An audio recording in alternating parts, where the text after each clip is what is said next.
Mic check.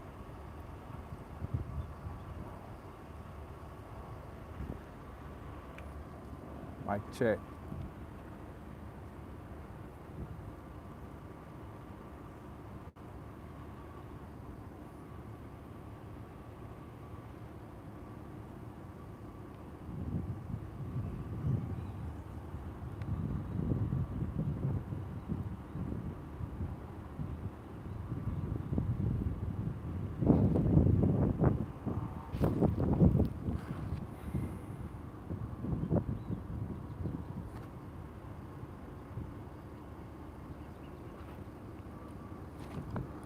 If you can hear me, give me a 1.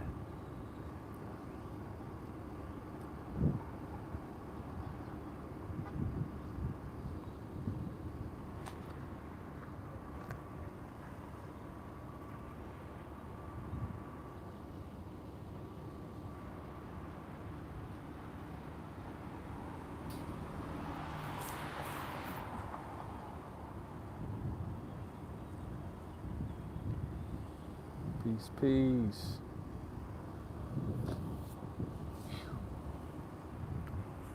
Out here sweating.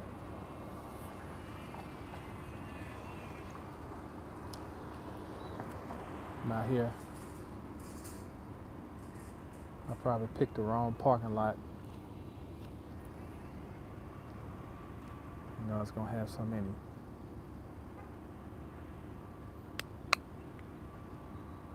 curious people driving by. If y'all can hear me, Brother Williams. Yeah, I was about to say, man, I was about to have to put a APB out for you. How you been? Is your address still the same? The one that peace. Mary Scales. Okay, I got something for you. I got something fly for you. Coming in the mail. I'm gonna put it in the mail tomorrow. I just didn't want to send it in till I heard back from you. Okay, the Lancesterian School.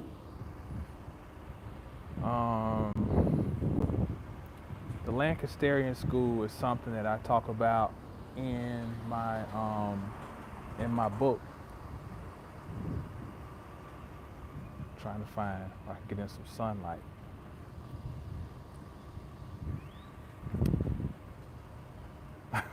Like the Grinch.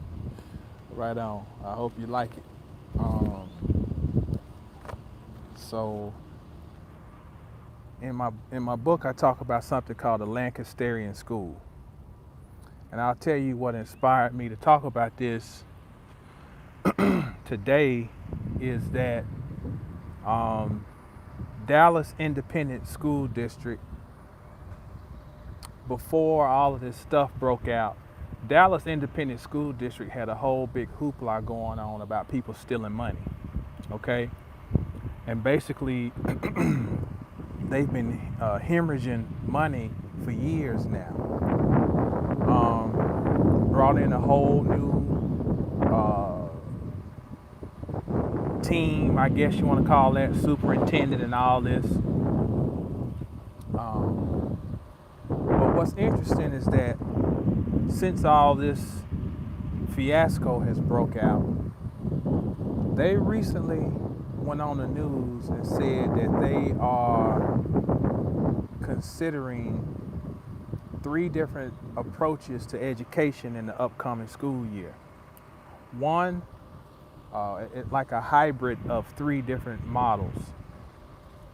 One is where children would gather in these huge auditoriums, I guess, and they would all kind of be taught in this one giant setting. The other is for them to have these little lab-like settings where, it'd be little pods, as they called it, working together. They would be working together, but it'd be semi-online, so they'd be using little laptops. And then the third one was to actually be at home like they are now, working on laptops. And what this reminded me of is something that I researched when I was doing the book. And well, first of all, can y'all hear me? Let me make sure. Give me a 1. Just make sure that I'm still coming through before I go and start all this running my mouth and it be for nothing. Can somebody give me a 1 if you can hear me? Okay, bet. Thank you, Brianna. Thank you, Brother Williams.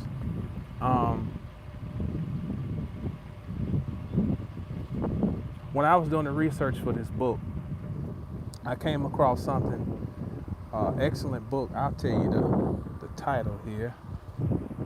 Thank you, Mary. The title here is of this book. It's the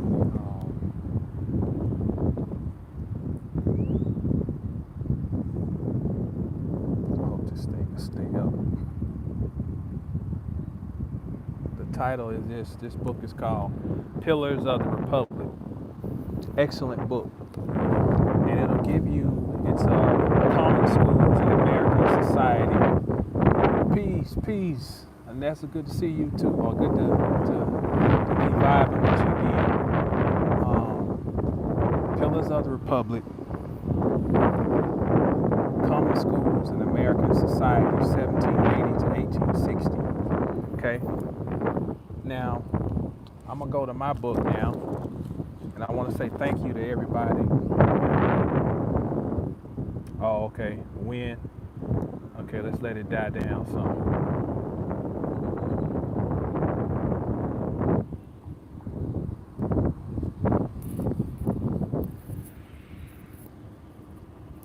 Okay, let's try it again.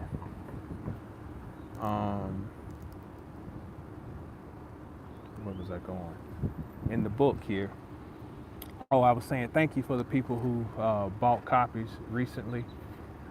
Much appreciated. And well, I'll tell you later about what I got something for everybody who bought a copy of the book. But either way, I talk about this here in my book, the Lancesterian system. It's a type of school that was set up by Joseph Lancaster, a guy who came over from Europe. But I'm just gonna pick up and read some in the book. Hopefully this wind will stay down. I'm trying to stand out here while my babies take a little nap. I'm gonna pick up on page 114 in the book.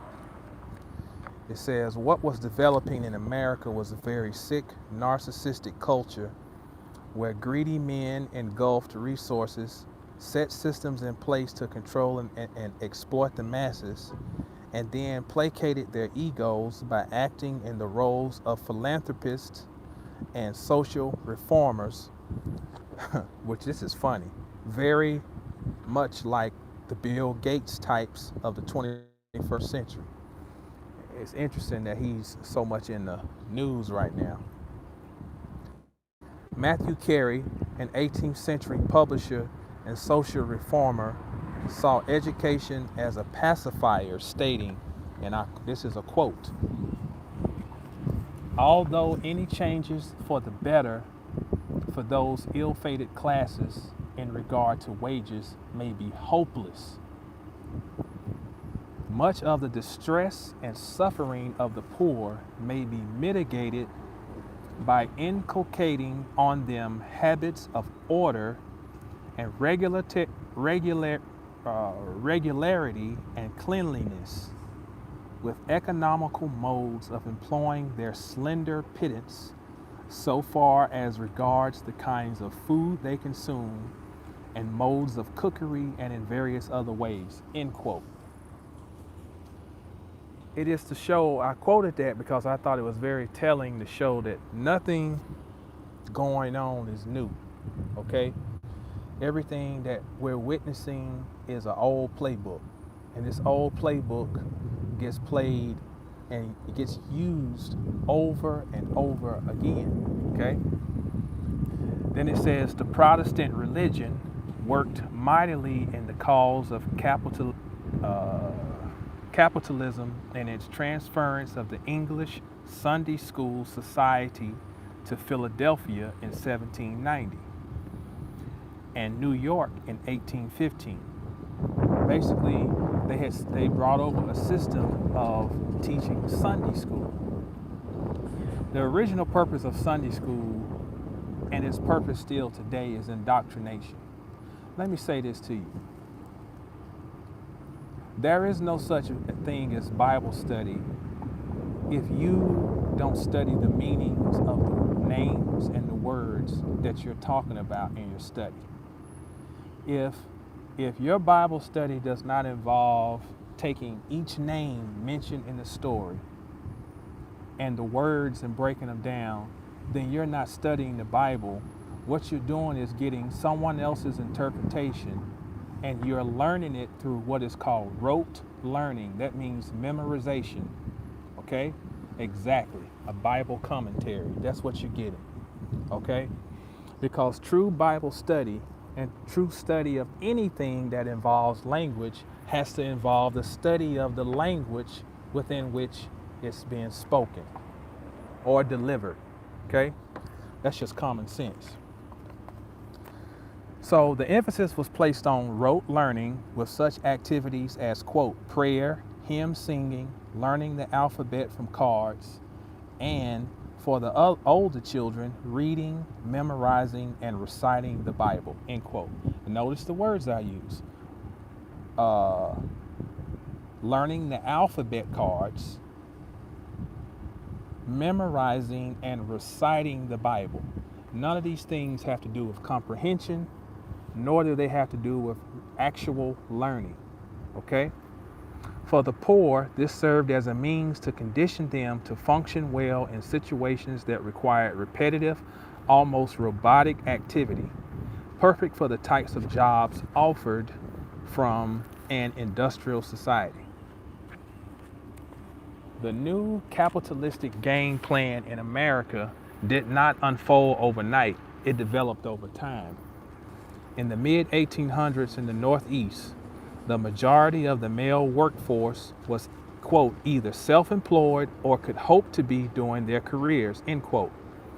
Most manufacturing workers worked in small enterprises, quote, still the shift in the relationship of industrial wage earners to the means of production heralded the creation of an American proletariat, end quote. Okay? Now, we're going to come back to that. Let me just check on my kids.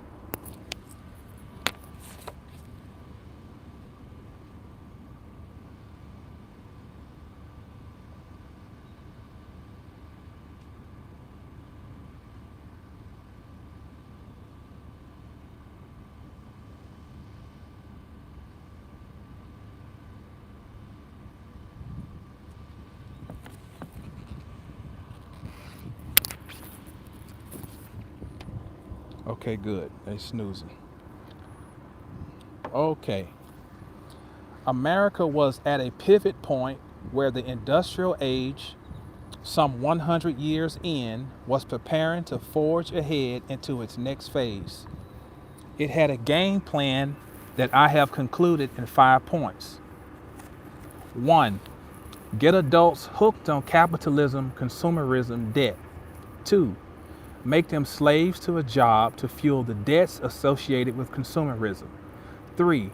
Force parents to abandon their children as they pursue a better life. 4. By forcing parents into manufacturing and jobs away from the home, create a need for an external agency to, quote, babysit and train their children. 5. As a result, the children are open canvases to be brainwashed. Old playbook, same plays. To help the above agenda, cementing the idea of moral, quote, unquote, moral discipline was greatly encouraged. A mass campaign was launched similar to a 21st century media promotion. The basic tenets were as follows. 1. Moral discipline became increasingly associated with schooling. 2. The state, through local school committees and fledgling state education agencies, strenuously asserted the authority of teachers over children in competition with parents. 3. The Lancesterian monitorial type of pedagogy just means school or teaching, began to gain prominence. 4. An influx of government propaganda was released to emphasize the relationship between personal morality and social order. And these ideas, can y'all still hear me? I know the wind's blowing a little bit. Microphone checker, give me a 1 if you can still hear me.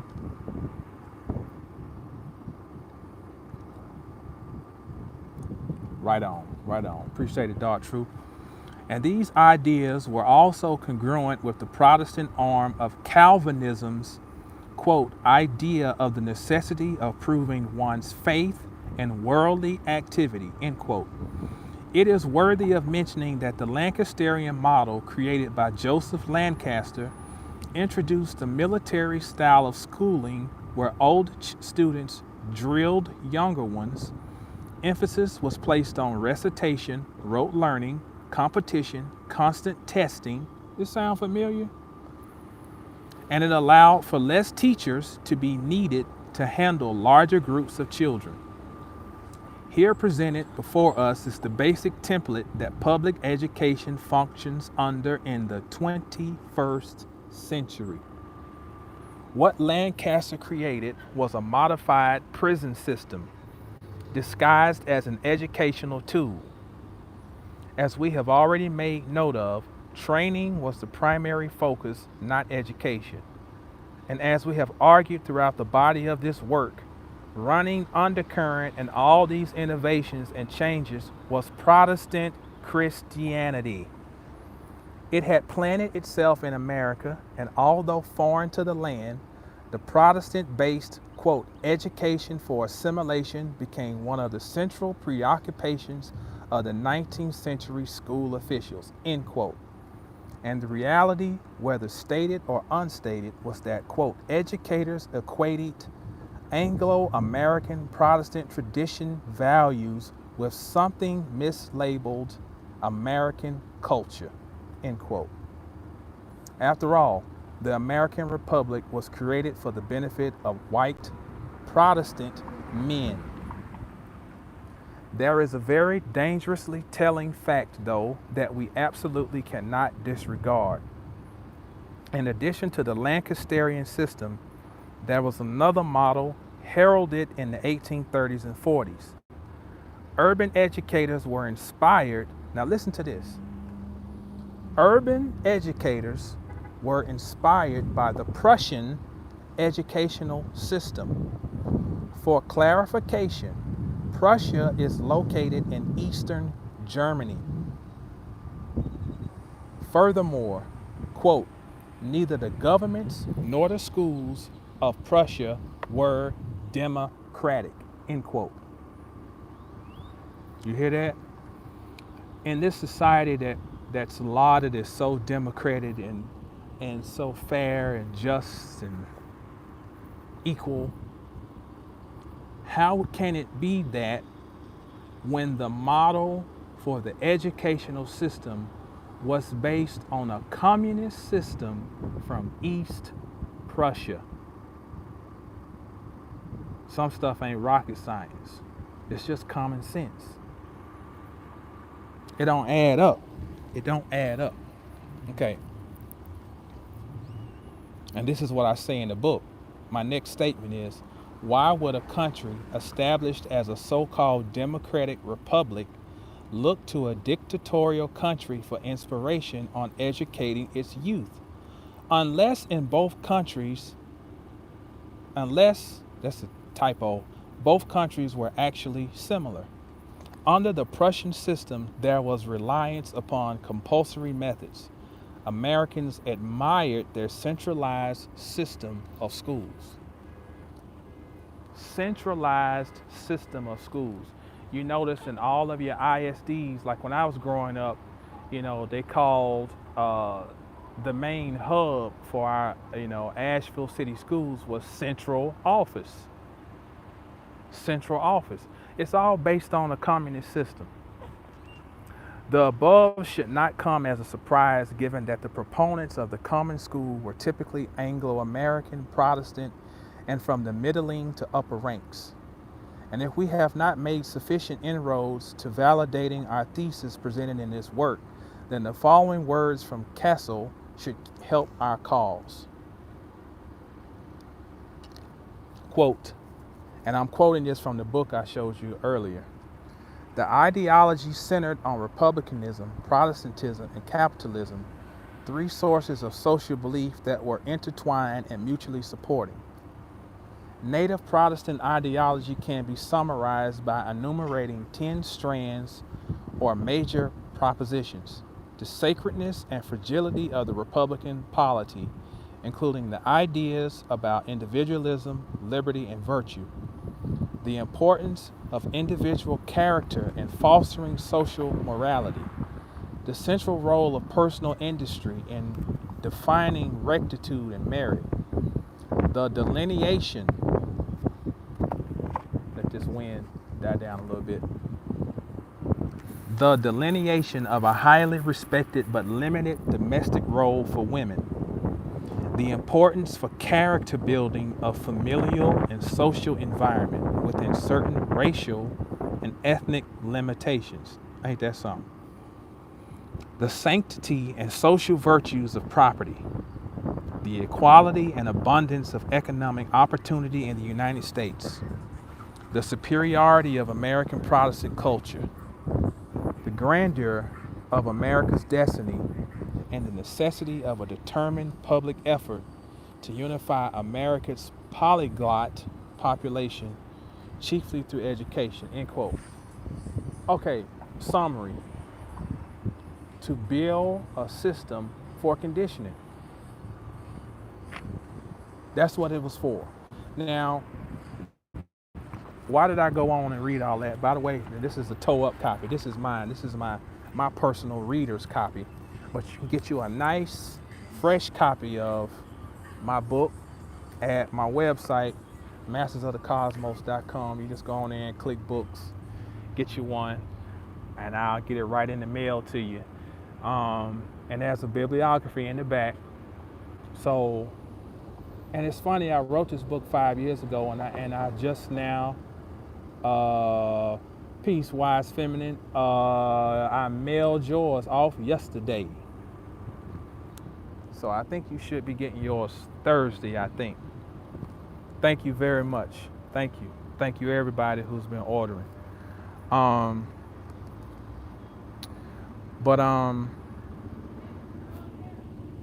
take pride in the fact that instead of just getting on here and spouting out a whole bunch of opinions, although I'm just now promoting my own book after 5 years, it was not meant to be until now. But I do take pride in the fact that I put this together because it's part of my legacy, and it gives you something tangible to have instead of just me just on here spouting out a whole bunch of my opinions. I do consider myself to be a scholar of sorts. So I think it's a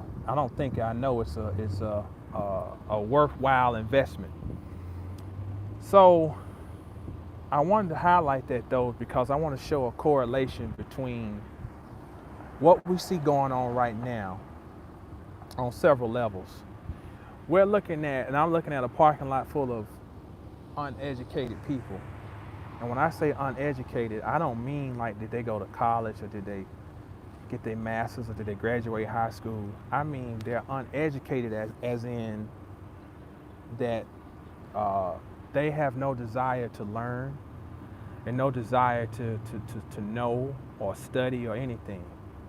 and they're merely moved to and fro by the message, a strong enough message that incites their primal animalistic nature, or what we would call automatons.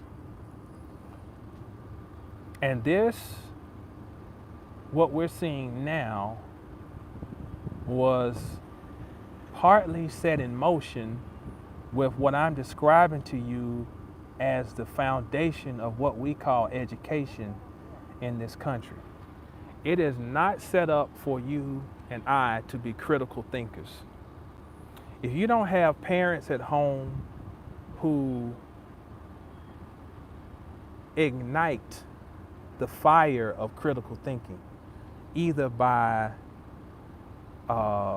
modeling how it's done or by providing the tools necessary for it to be fostered, which is sometimes just providing children with some doggone books, that stretches their mind. If the average person is not exposed to that, then unless something miraculous happens where they in their life are exposed to something greater, or something else happens to where they achieve some enlightenment, then they're pretty much done. They're done for. They are left to be swayed to and fro like these leaves on these trees out here, and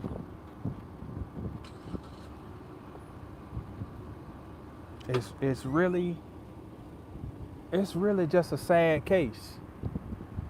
It's disheartening. It's frustrating. Because it affects you. I don't care how enlightened you are, you're still living in the world of Caesar. So you are going to be affected by the inability of those around you to think on a coherent level.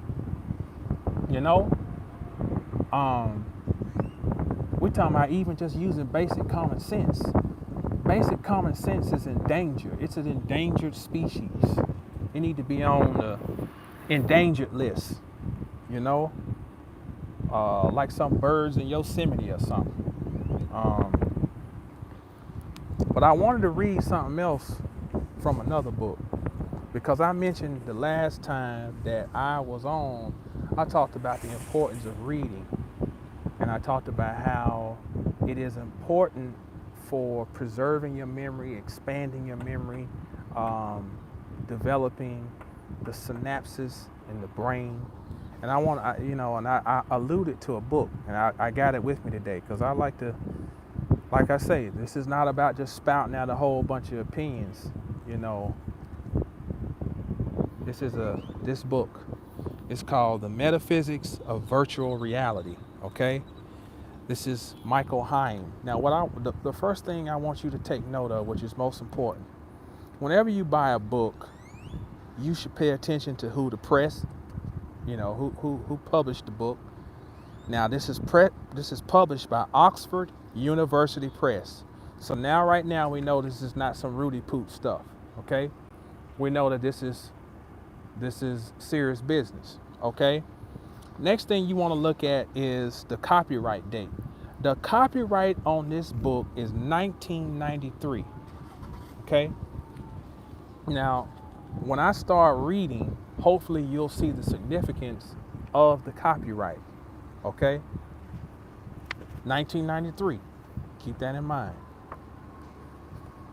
And this is bear with me, this is a little, it's a little over a page, but I'll try to not make it too hard. At least I read pretty smooth, so just bear with me. All right. Unfortunately, what technology gives with one hand, it often takes away with the other.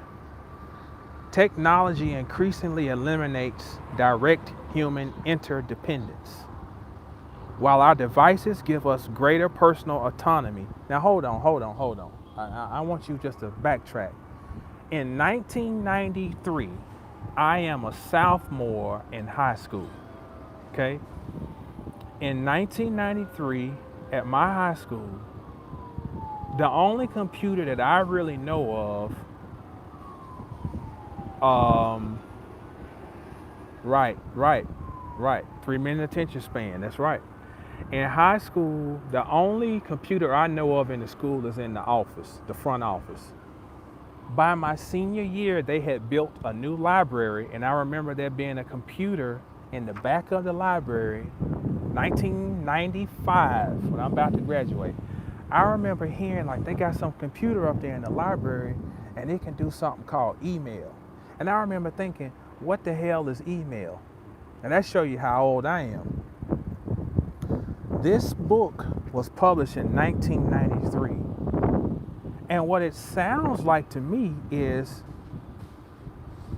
he's talking about something in the future. Listen, what devices did we have in 93 that gave us greater personal autonomy? There were a very select group of people who had any knowledge of these devices, let alone had them. People who were working for IBM, Dell, and you're talking about high-level people. So I'm just going to keep reading.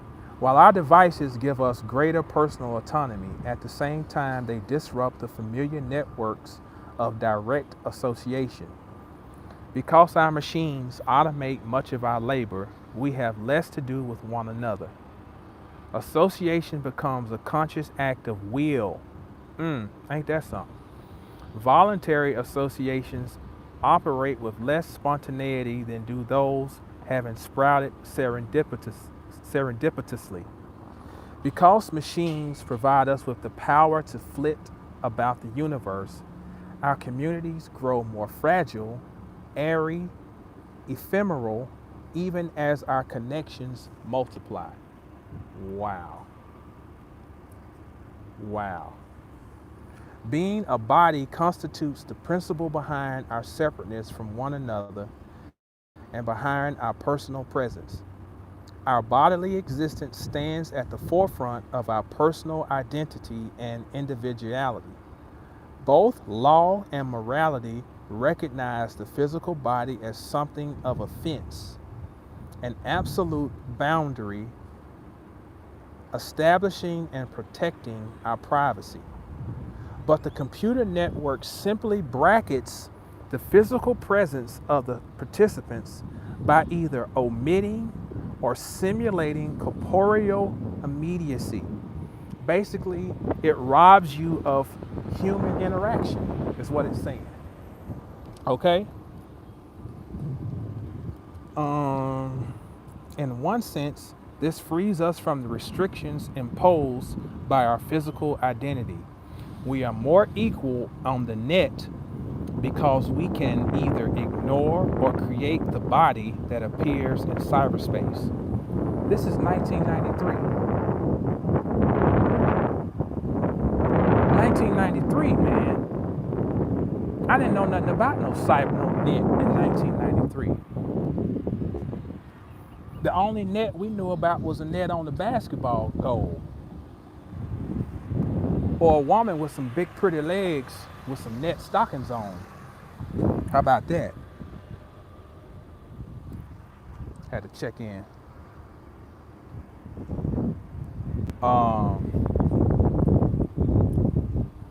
Okay. So let's pick up.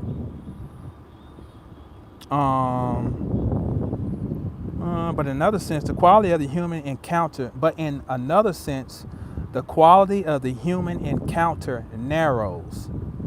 The secondary or stand-in body reveals only as much of ourselves as we mentally wish to reveal. Now, come on. Is this man a prophet? Is he not talking about 2020? Is he a prophet, or is he? Okay, let me hold it. I'm getting ahead of myself. Let me back up.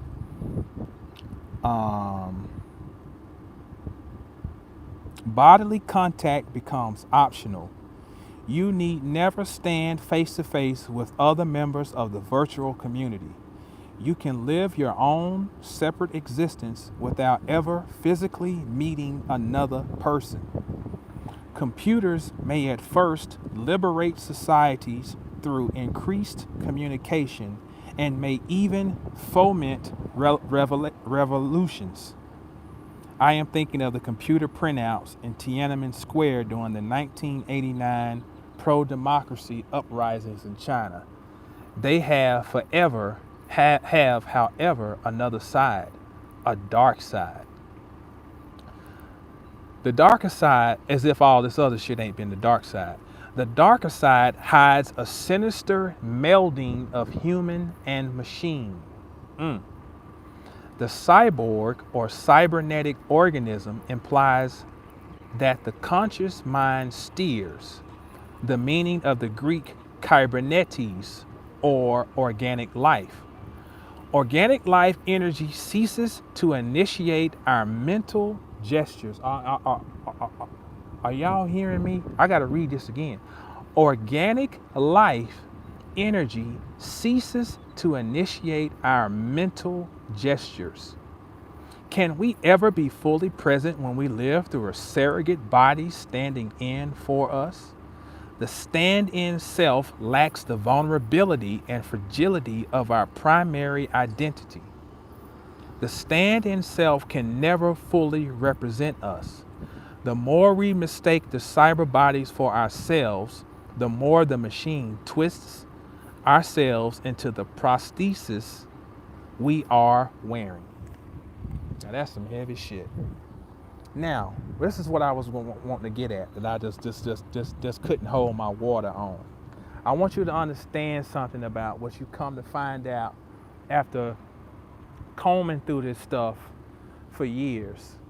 You start to discover how this thing works. These books are written and they say all of these probabilities. Oh, this might happen. This could happen. Oh, here's the good side to it. Here's the upside. Here's the down. Listen to me. This book was published in 1993, which means that the writing started probably before then, in the 80s probably. He's talking about things that are going on in our world right now. What's up, Gino? That's right. Merging with the machine. We're talking about what's going on in our world right now. So are y'all picking up what I'm putting down? This is not a prognostication or a forecast. This is a manifesto that I just read. This is a manifesto. It's written in very unassuming and innocent language. It doesn't come out and say, this is why, I write for a living. This is why in writing, we have something called voice. There are several ways to say something, and you can write it in a certain voice. Like when I'm writing copy for consumers, I never want to tell a consumer, you need to do this, because that's not the voice that I want to convey to the consumer. I want to convey the voice of, I'm just someone who's here to suggest things for you. I'm just trying to help you, buddy. So instead of saying, you need to brush your teeth at least 2 times a day, you would say, the American Dental Association recommends that you brush your teeth at least 2 times a day to maintain excellent oral health, okay? That's called voice. What this guy is doing from a writer's standpoint is writing in it's not technically a passive voice, but his delivery is very passive. He's writing as though he's just an average layman like you and I, who's just saying, oh God, but this could happen. Oh, but this could possibly happen. But then again, this could be a good thing. And then it makes us think that it's just an objective piece. No, this is a person who is part of the machine. He's letting it be known. At this time in 1993, to others who are on his level. This is the game plan, baby. That is 27 years ago. He was writing 20 plus years into the future. I just want you to think about that.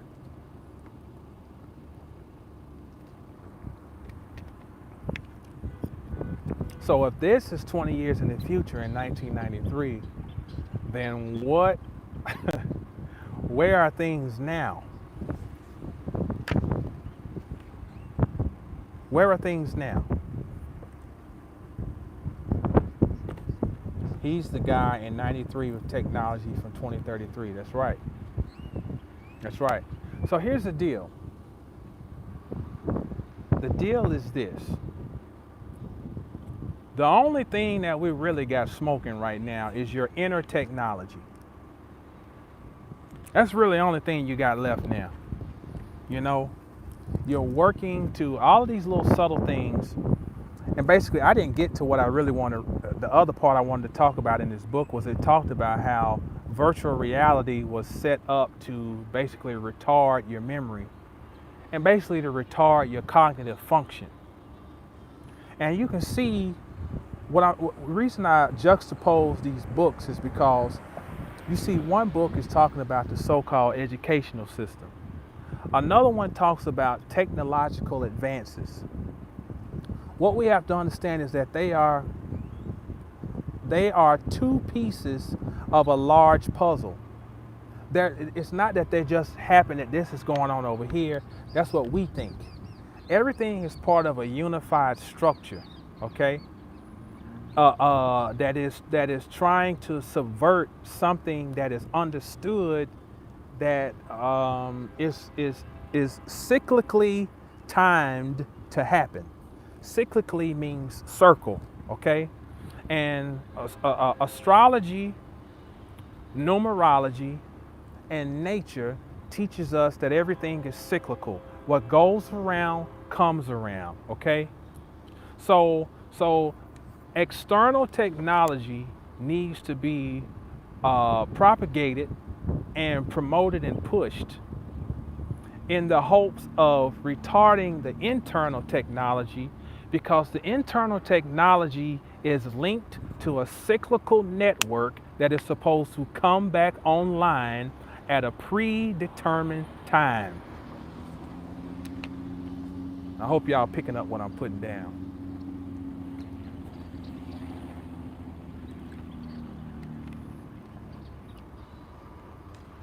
So,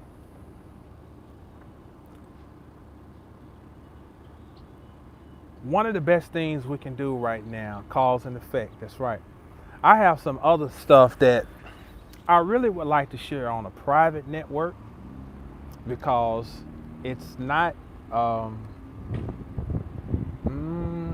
just don't think I just think that's how it should be. I'm about to start my network back up through Masters of the Cosmos because there needs to be other channels to divulge other forms of information to bring us closer to maybe getting some picture of what if we see like, okay, well, this is 1993 and this is what they published a book on back then, where maybe we can get a little closer to seeing what is current as far as 2020 and beyond. And there are some things. There are some things that we need to be aware of.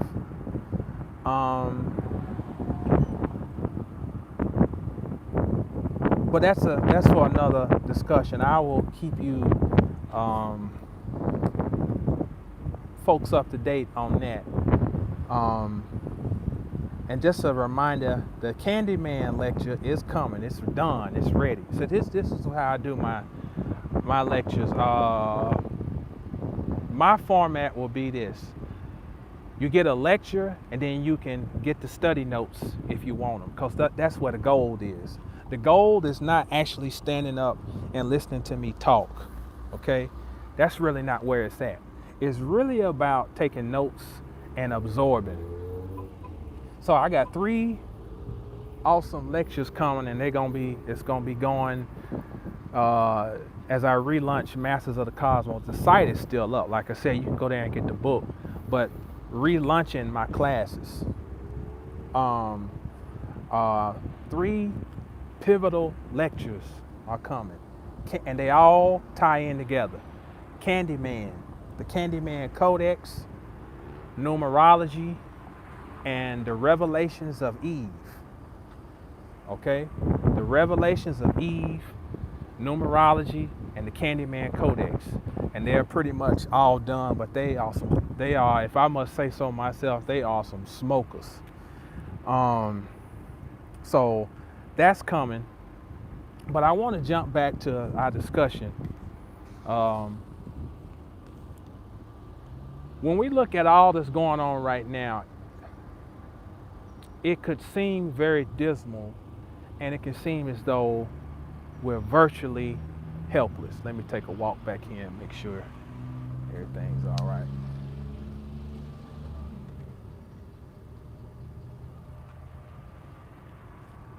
So this is parenting 101. You got to be able to multitask. So we've been confined to a great deal to our homes for some time now, okay? One thing metaphysics and the world of the hidden teaches is that everything has a reverse to it, okay? Nothing, my college football coach used to say, oh man, this shit was so goofy. We used to want to spit when he would say this shit. But everything has a nugget of truth in it. Country dude. He was like, guys, it's never as bad as it seems. It's never as good as it seems. Somewhere in between, reality lies. That is the ultimate statement of metaphysics. Meta, middle. It's never as good as it seems. It's never as bad as it seems. Somewhere in between, reality lies. I'll never forget that. This is an opportunity to look. Check this out. A new moon is coming up on May 22nd. That's what's the day? Tuesday? Tuesday's the 19th. That's Friday, right? If you have never dabbled with your own inner power, let's just call it that. Let's call it inner power. But for those of you who like to just hear it straight out, let's call it magic. First of all, we got to understand what magic is. That's right, 22, master builder. Got to understand what magic is. Magic is not David Copperfield. Magic is not Blaine or whatever the Chris Angel and all this people who have them black circles around their eyes and shit. It ain't none of that. It's not Houdini. Those are tricks, okay? Magic is not about tricks. It is about an understanding of science. Let's get this understood. It's not about tricks. It's not about necessarily trying to harm anybody. Magic, like I was talking to my homeboy earlier today, when your mama or your daddy used to go in the kitchen, like I'm from North Carolina, the western side where it gets cold in the winter, okay? We from the mountains, we get snow. My old man had this thing where, like, if we ain't had no money and we couldn't really get to the grocery store, we always kept some canned goods, some corn, some peas, some carrots, such and such. And we might have like some old leftover meat or something. He would shred up that meat. He would empty out all those cans of corn, in a pan, the god Pan, or a pot. Pot means potential. Potential as well is the same as Lord, Adonai. They all pot, potent, high potent. So these magic's all around you. A pan is magical. A fucking pot is magical. Okay? So when he would go in there and empty out all those canned goods and add some spices, some salt, some pepper, and mix that shit up, pour it in a pan and make a crust. Okay? That means he would make a world, put a crust on it. He made an earth. Okay? Bake that shit. We got us a meal. And I'm talking about a good meal, make you hurt yourself meal. That is magic. It is what is called alchemy. Because by themselves, those ingredients cannot do what it can do in the hands of the magician, because the magician is the one who wields the wand. The wand would be the damn spoon or the utensil or the, you know what I'm saying, that he uses to mix the different flavors to create something new, a dish, alchemy. This is how simple magic really is. So check this out. My ruling planet, which is Uranus, which is my classical ruling planet. My ancient ruling planet is Saturn. But my modern ruling planet is Uranus, expansion, okay? My planet is in the house of Taurus right now. Taurus rules the home, okay? Planet of the home. But those two on paper don't really mix. Taurus wants to settle down, be slow, move. This motherfucker just drove through. Man, I'm telling you, my folks ain't about shit. He just rolled through. He looked like E40. Had his glasses down on his nose and shit. we something else, man. We especially motherfuckers in Texas. Texas gotta be the coolest, ain't nothing ass motherfuckers. Oh man, that's a whole nother thing. My man just came. It's just funny how we be looking at each other. But either way, it's all good. Uranus, expansion. Taurus, home. They don't normally mix. You know what I'm saying? Because one wants to expand and the other wants to settle down. But what if they can find a way to mix? What if you look at it like Taurus is like a balloon, okay? A balloon has a limiter on it, which is the balloon is the limiter itself. Uranus, let's take Uranus like the air that fills it. It's capable of expanding endlessly, but the balloon has its limits, okay? But by expanding within this limited space, air now has form to it, and it can then make something rise. Y'all picking up what I'm putting down? Okay. Months ago, at the end of 2019, I produced a document called "Say It, Scribe It, Sex It," something like that. And I call it it's a guide to manifestation. Listen to me. Some stuff, I'm kind of ignorant like this. I create things and then I don't say nothing else about it. I'm hella creative, okay? I can come up with some shit. I'm not good at always promoting, because I'm not a hey, look at me, give me some attention guy. So that kind of can be hindering at times. Okay, they're alive. It's time to wrap this up. So let me say this real quick. This is the perfect time to utilize this thing. I would not put some shit together on speculation and try to sell it. Obviously, because I don't, to be honest, this is not front. I don't fucking need to sell it. So this is not how I make my money. For 5 years, I had a book I've been sitting on, ain't said nothing about. Obviously, this ain't how I've been paying my bills. And obviously, this document ain't gonna pay no damn bills. But I got some thorough shit. I'm just gonna keep it real with you. My shit's thorough. You know, uh, this document, if you're so happen to be in the house with somebody and you're gonna be cohabitating anyway, why not use a little creativity and do something fun with it? And if nothing else, fucking experiment.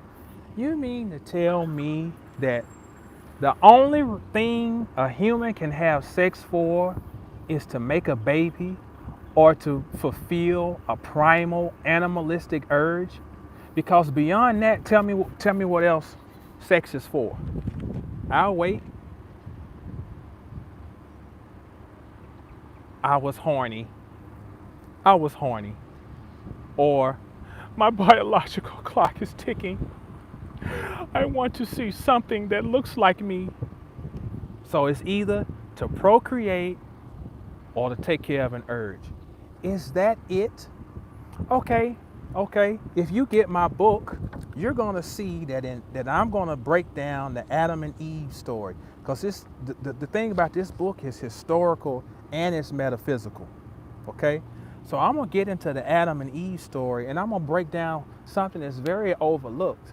That what is promoted to us as those two having sex for the first time is referenced by the word know.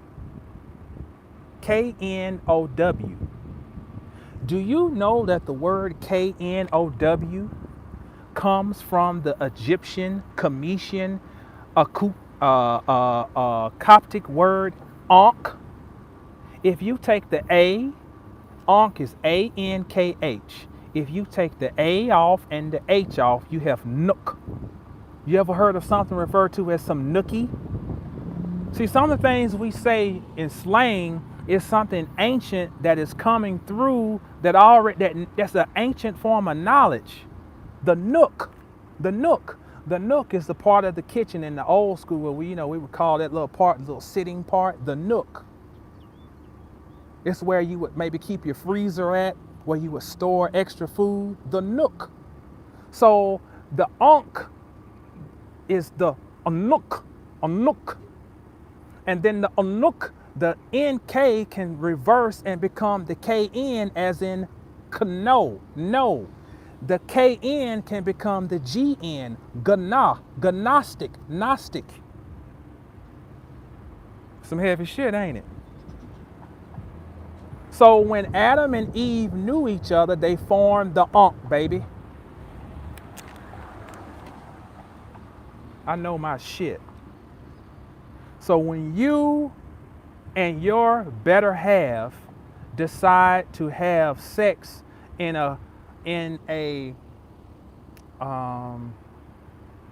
conscious manner, you can move mountains.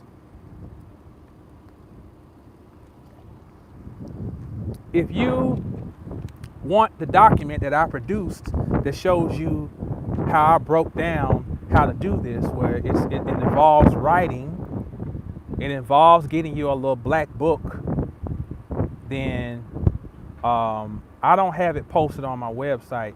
You can just email me, info@mastersofthecosmos.com. info@mastersofthecosmos. What's up, Black? Cold Black in the house, Verbal Pig Radio. Info@mastersofthecosmos.com. And it's for $11.11. $11.11. $11.11. I'll send you the document. You need to get it before May 22nd. Get it before Friday. Don't wait around. Get it before Friday. So you can have some fun. And I even got a section in there for if you're single. Bingo, Bobby. we ain't forgot about you. If you're single, you know, and all it is it's not a man or woman's title, black book, their Nookie book. There you go. The great book of Nook.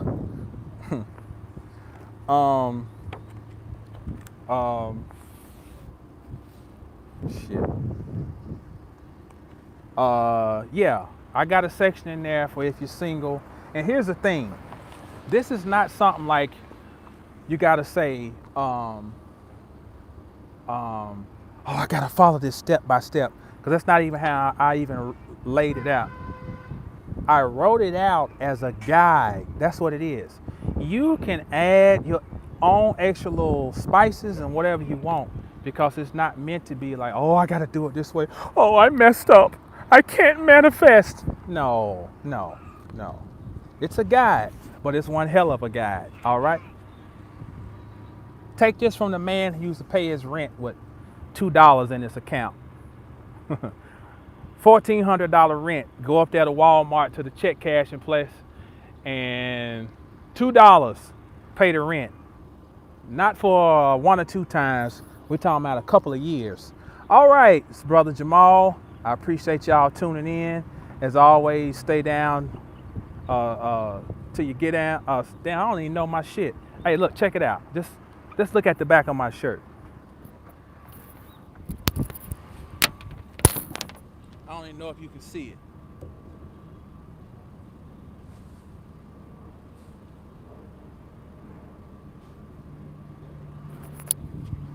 It says stay down till you get up, and when you get up, stay down. I got some more of these coming soon too. All right, peace. info@mastersofthecosmos.com. Email me and I'll send you a PayPal and you can get your copy of this document. Peace.